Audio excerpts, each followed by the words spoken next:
ये ध्यान सूत्र है, meditation is very simple and easy, just put your wondering mind aside. सूत्र कहता है कि ध्यान बहुत ही सरल और सहज है, बस अपने भटकते हुए मन को एक किनारे रख दो।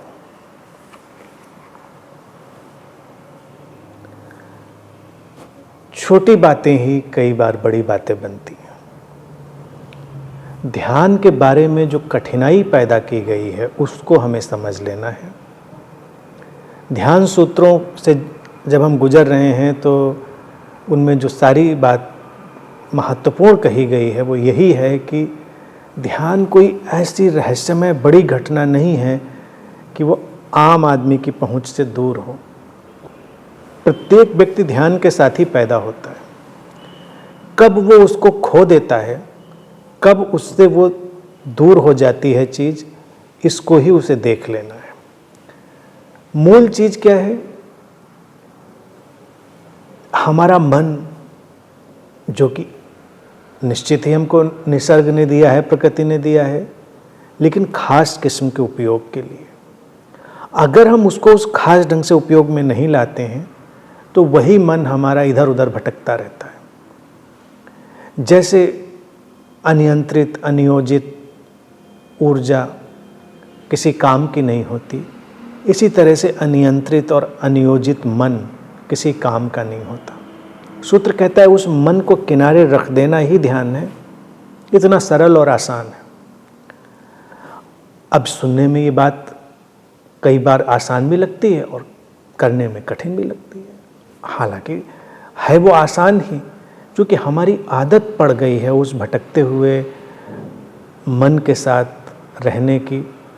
तो उसको अगर हम एक बार देखना शुरू करें कि इससे हमको क्या हासिल है। हम व्यर्थ में अपनी शक्ति व्यय करते हैं, हमको हासिल कुछ नहीं होता। जब मन की ज़रूरत हो तो मन का उपयोग किया जाए, और जब मन की ज़रूरत ना हो तो उस मन को किनारे रखा रहने दिया जाए।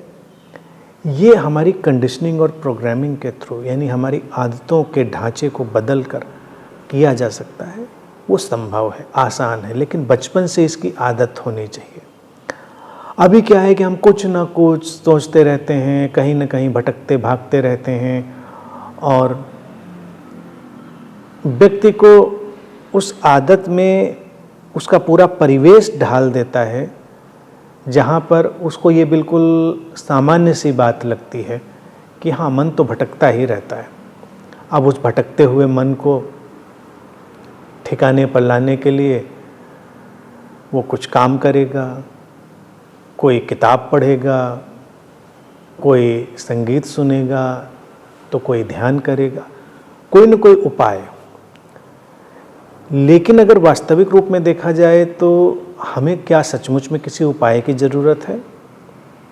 हमको तो इस समझ की ज़रूरत है कि जब उपयोगी कोई भी घटनाक्रम हमारे सामने होगा तो मन उपयोग में ले लिया जाएगा।